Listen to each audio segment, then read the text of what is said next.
welcome back to another video. So in today's video we're going to take a look at a classic, iconic Manchester building, the UMIST Building. Now UMIST stands for University of Manchester Institute of Science and Technology. It's also called the Sackville Building as well. So we're going to look at it from ground floor to rooftop. The building was completed in 1902, which makes it 117 years old. So let's get into Manchester, take a look at this building, and where better to start than down in the basement in the boiler room. So we've come from the outside now, and this is the boiler room. Obviously I've got to start somewhere. This building is vast. It was extended in the 1950s. There's the old part and the new part. The building is massive. I'll try and show you as much of the building as possible, or all the interesting bits. These are the boilers. Obviously we're down at ground level. It used to actually get its power and its steam heat, this place, believe it or not, from the old Bloom Street power station, which I've done a video on. I think I can show you the pipe where the steam used to come in a bit.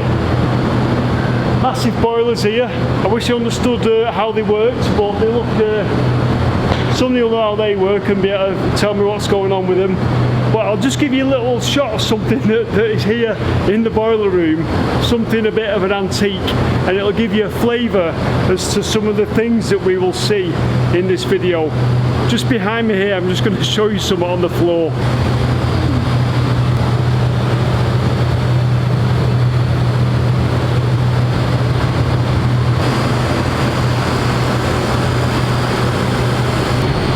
So these massive boilers, like I say, provide heat and everything for the building. I'm just going to show you. Inside one of the boilers where it's actually lit up. I don't claim to know how this thing works, but this is inside.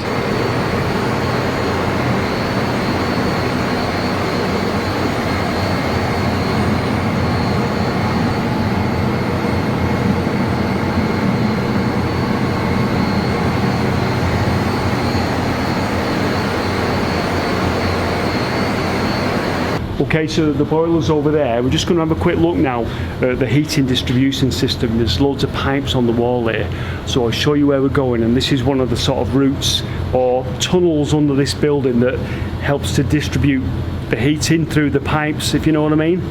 Anyway, it looks great.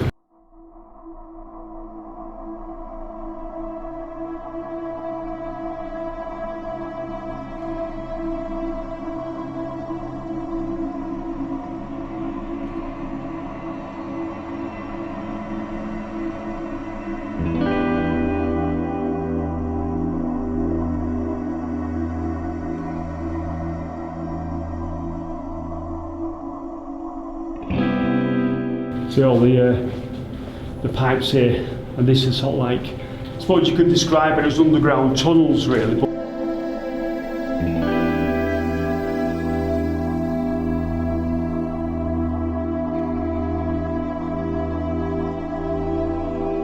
Obviously they've got to distribute water mains and all the heating, and there's just little passageways and shafts going up right to the top of the building that carry the heat and everything. So it's actually quite an amazing thing to see. And obviously with it being an old building, it's just done in that way where it's just more labyrinth-like, you know what I mean? It's just more interesting than it would be in perhaps a modern building.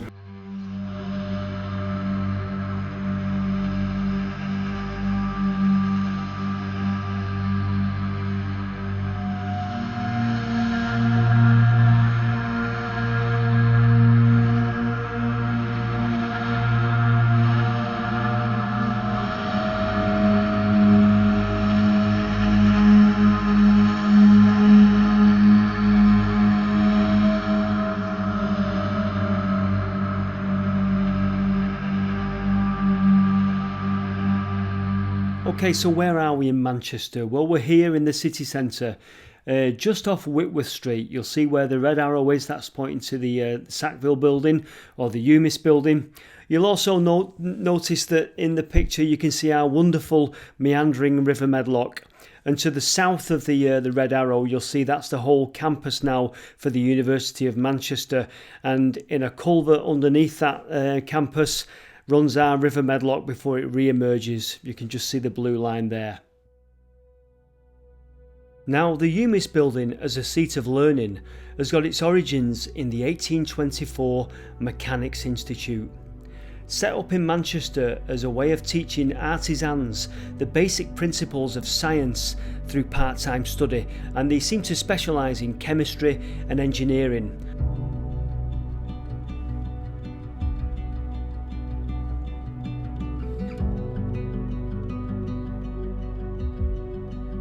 And one of the founding fathers of the Mechanics Institute was John Dalton, who later became the father of atomic theory.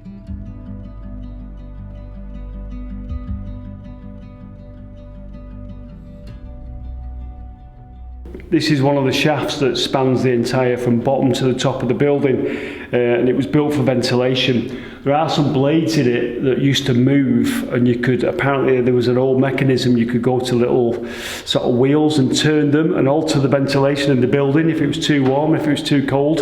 It's been replaced now by this thing here, but the shaft is really scary, and it obviously goes, you've seen outside the building, it's a really high building, and that little these little rungs here, if you're brave enough, apparently somebody has done in the past, you could climb right up to the top.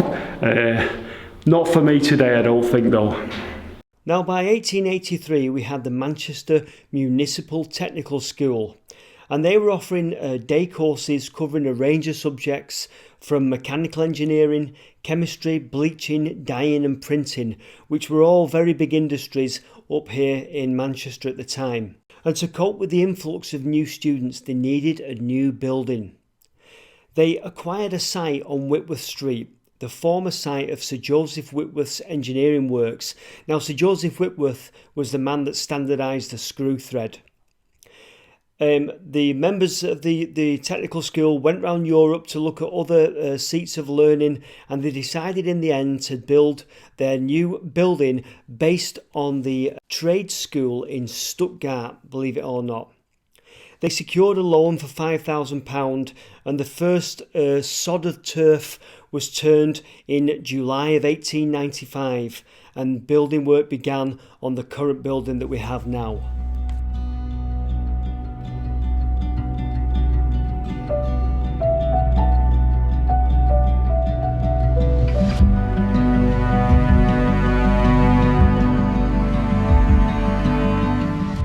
So obviously this was UMIST, University of Manchester Institute of Science and Technology. And some of the machines here are really old. This is the spinning and sort of weaving workshops where they teach students how to work anything to do with yarn, really. Some of the machines in here are absolutely fantastic. And as we're looking around, looking at some of these machines, you see what happened. Obviously this university opened when it was UMIST in 1902. Early 1900s, and I'm guessing that this is where Britain taught the rest of the world how to do what we were good at, which was basically spinning and weaving with yarn and cotton and working wool. And students, obviously international students, came here from all around the world, learnt how to do it, took it global.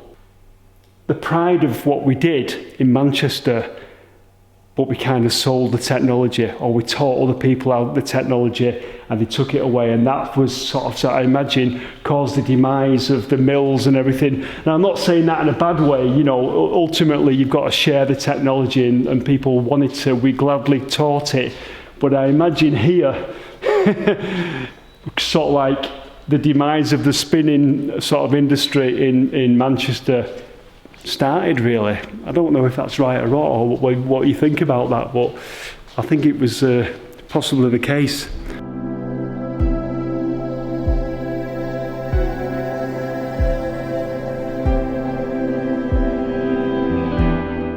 So this building I'm in here is the Royce Lab. Royce, you may have heard of him, Rolls-Royce.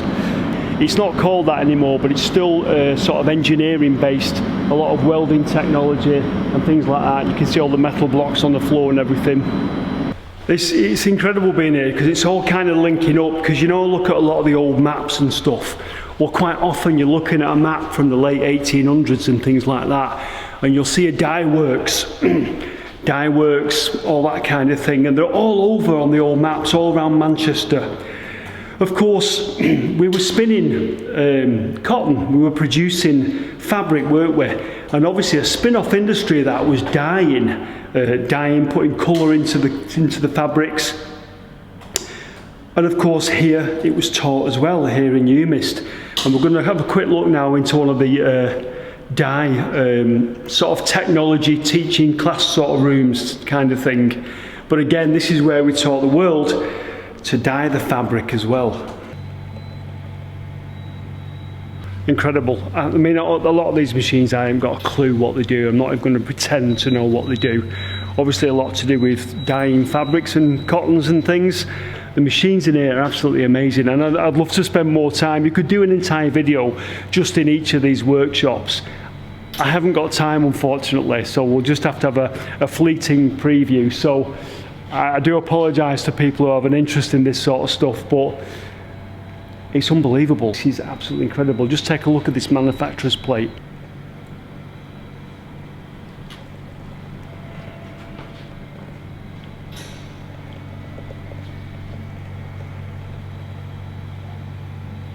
So when you look at the building, you'll see there's like a top. I can't explain it to you, but there's like I'll show you a picture of it now. There's like a top domed bit, and that's what was the gymnasium. Rumour has it they were planning to put a swimming pool up here, but they had some doubts because of the weight of the water. But I'll just take you in here now. They use it for examinations now, but this is another absolutely fantastic space.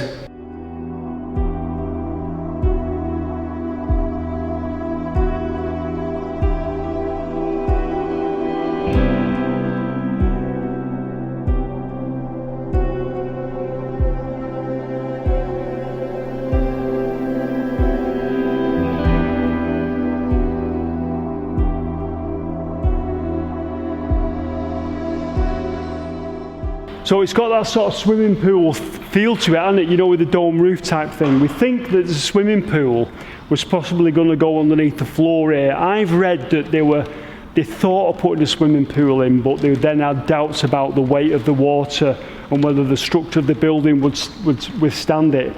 This place was hit by a bomb in the Second World War, but due to the sound structure of the building, it actually caused minimal damage. The structure was completely sound, withstood the blast.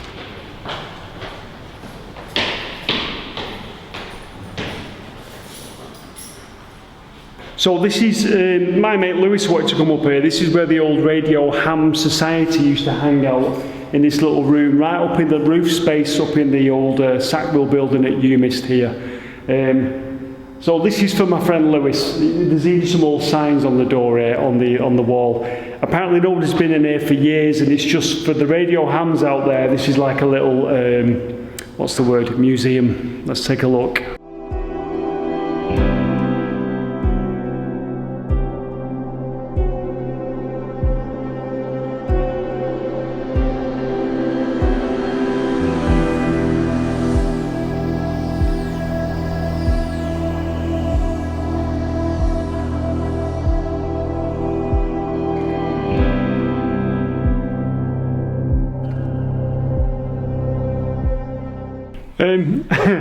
I know you'll hate me for this. I don't know what a lot of this gear is, so to me I'm just looking at old things with dials on and stuff. This map on the wall is quite fascinating.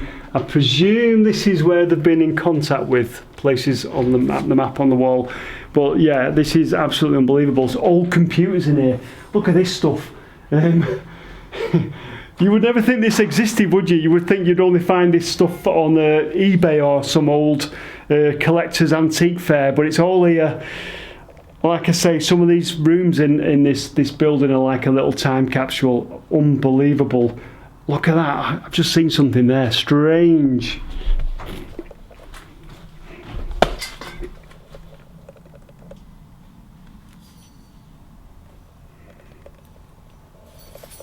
Now the building that we're exploring is actually two buildings together. As early as 1927, plans had been drawn up to extend the Sackville building. The construction on the extension started in 1938, but it was slowed down a lot by the Second World War. The expansion was finally finished in 1957, which coincided in the school being granted university status in 1956. Incidentally, you can see from this old map the old route of the River Medlock. As we know from River Medlock episode 8, that was to be re-diverted at a later date. Anyway, just keep your eye on this area here, and as we overlay the modern satellite image with the old map, you'll see how the extension was built. So we're going up here now, up to the highest point of the building, up that little rather scary looking ladder, you know what I'm like. Anyway, let's go up there, take a look at the view.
This is incredible. The views up here are unbelievable. You see the old fire station down there. You can see right out to the hills, old Manchester Piccadilly station, and then all this way here. And so, fantastic. So I've got to go down now, down this little dodgy hatch, down a vertical ladder without dropping the camera. Anyway, amazing to be up here, incredible. A place in Manchester that not many people get to see, so we're very, very lucky.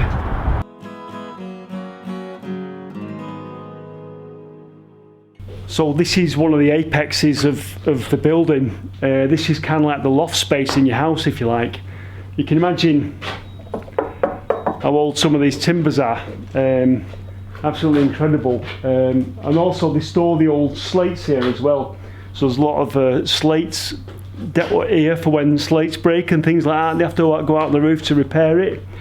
The building was quite sustainable. You've got to remember, in sort of 1902, the early 1900s, everything was done on site. There was no such thing as going out to buy stuff.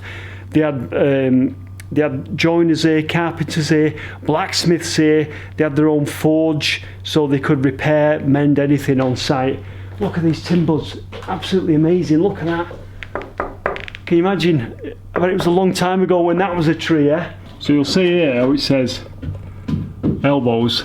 This apparently, we don't know how old, but it's very old, because apparently it says elbows because the plumbers used to store the little bent bits for the piping in here. So just as we come out of that loft space, there's a little interesting thing here on the door. It says checkpoint there. I'll show you a close up in a sec. Checkpoint. That dates back from the sort of 60s, 70s, 80s. They used to have to patrol the building, and to prove that you'd been round the building and you'd been everywhere, there was a little grey box, and there's the grey box there. You open the box with a key, inside was another key, and you had a thing on your belt, and you had to just put the key in, and it sort of like stamped a piece of paper on the thing you were wearing, and it proved that you'd been round the building to all the checkpoints. So you had to actually visit the point, open that little grey box, get the key out, click. So while we're up here, there's so much here, it's incredible. You know my phrase, it's blowing my mind. Do you remember when we was down in the basement and we looked up at the shaft, the ventilation shaft, and there was those rungs on the wall? Well, we're now above that shaft, we're at the top of it. So this little door here, we're going to look through that and look down the shaft now. So apparently it's quite scary.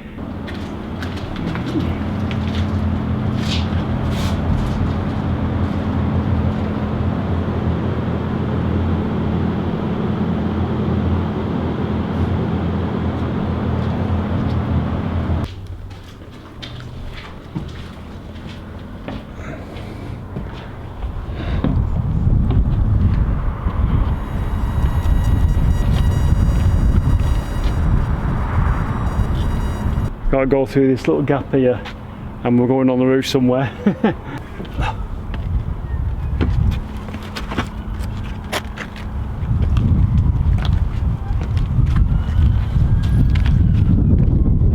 It's absolutely incredible being up here. You know, and you've looked at a building so many times before from the street, and suddenly you're in the building and you're up looking at it. It's absolutely amazing. So you may remember in a previous video we talked about the Godlee Observatory with this paper mache dome. Can you believe it or not? Well, this little stairway here on the roof goes up. We can't go in the observatory, but this little stairway here, we can go and take a closer look at the observatory, which you normally can only see down from street level. From way down on the street, you look up and you can just see it if you can be bothered looking up. So we're going to go up these stairs, take a look at the observatory, and take a closer look at that papier-mâché roof.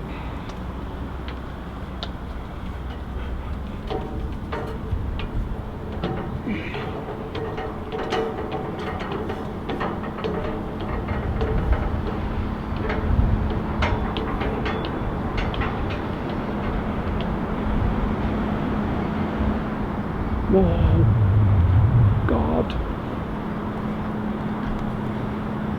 There it is.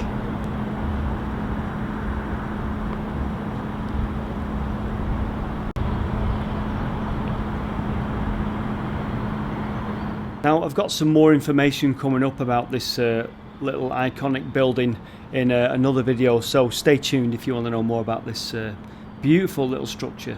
Amazing, the most unusual building in Manchester possibly, and we've finally got a close look at it. Look at the view up here. I'm completely blown away. It's unbelievable. You can just see everything for miles. The principal hotel over there, or what was the refuge assurance building which we've been in. This is unbelievable being up here. Look at these rooftops, and it's raining, typical, but who cares? Camera's weatherproof. This is unbelievable, look at it. So, if you remember when we were downstairs in the boiler rooms looking at the boilers, so they've got a chimney, and that's it. That beautiful ornate thing there is the chimney. At the top of that chimney there is some steel banding, and guess who put the steel banding on? Fred Dibner. So Fred was up here, probably come up here, laddered that, and put the steel banding at the top there of that chimney. Beautiful ornate thing there. Look at the white tiles, man. You just don't build buildings with white tiles anymore, and this ornamental. Looking over this vast space, this sort of like square, this sort of like, it provides light for the building, because obviously the building isn't solid, so it's got these areas of these sort of square hollows, if you like, where the inner rooms can have outside light. White tiles. We saw this at the refuge building, didn't we? Incredible. And the ornate sort of like window frames as well. Just not done anymore, is it? Concrete, steel and glass. This is unbelievable. I'll try and get a bit of detail for you on the windows here. Behind this door is a robotics laboratory. This rather curious thing here behind the glass, I'll show you a close-up of, is a little robot, and they've sort of, I'm going to say taught it, I suppose that's the word, but it can conduct music, basically. I don't know how it does it, but they play music, and this thing can follow the music and conduct it.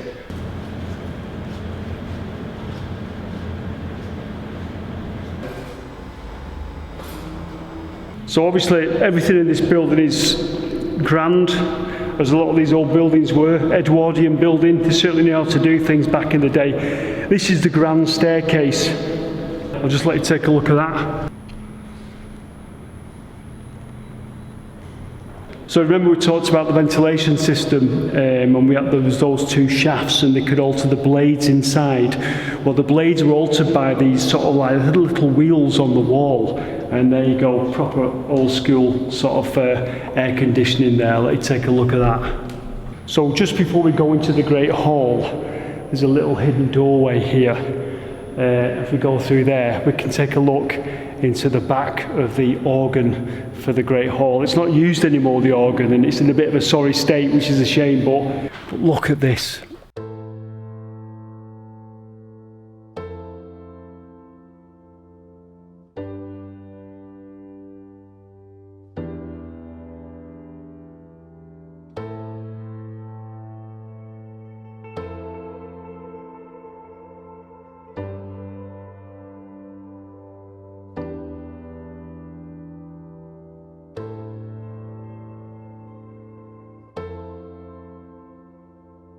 So we're at the back of the organ now, and where all the pipes are, from the little tiny ones that do this, that make to the massive bass ones that are here.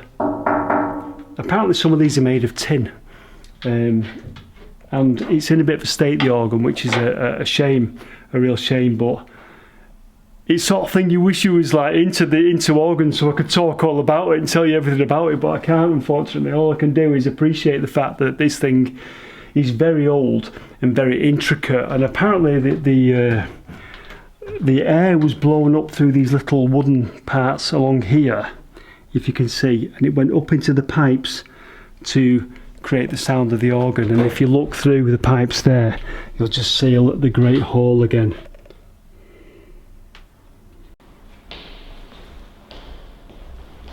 So this hall that we're in here is the main sort of entrance hall. Again, at the moment it's being used for exams.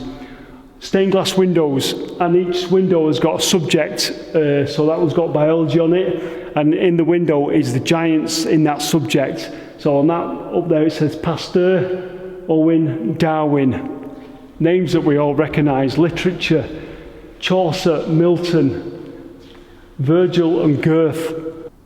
It's awesome, it's incredible. Being in this sort of institution and looking at the names and knowing that a lot of the research was done here. They worked on splitting the atom here, and the first computers. Kind of a little bit in awe of where we are at the minute. It's absolutely incredible.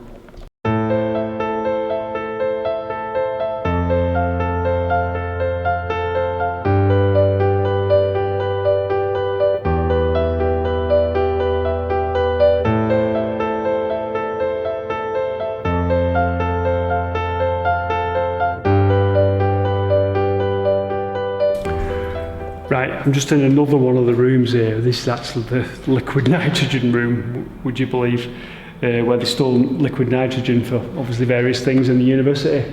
But do you remember a video I did about Bloom Street Power Station? And it was one of the earliest power stations in Manchester, and a byproduct of what they did was they pumped steam around the city centre, and they actually sold the steam as heating for the buildings around the city centre. Well, they used to provide UMIST with steam heating.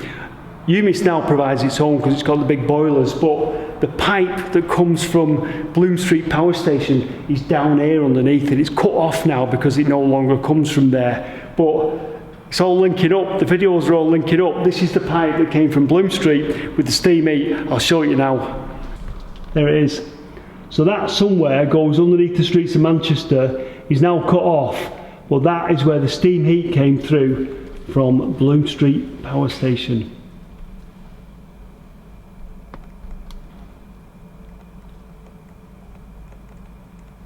The building is Grade 2 listed. In 2004, UMIST became part of the University of Manchester. Let's hope that they keep this building on, and students worldwide can continue to learn here as they have done for the past 117 years. So I thought the refuge building was grand. This is unbelievable. Apparently they raised, I could be wrong, but they raised £5,000 initially to build this place. Can you imagine building it nowadays to this ornate and grand standard? So this is the entrance, like I say, and it goes through to that hall where we're looking at the stained glass windows. Completely blown away, absolutely amazing. And it's great to be in here because, you know, I think you come to Manchester, you sort of go to the normal places, you go shopping and stuff, you don't see this. And it's only sometimes overseas students and students that come here from elsewhere that get to see this sort of stuff. So it's brilliant as a Mancunian to actually get to see this unbelievable rich culture in Manchester.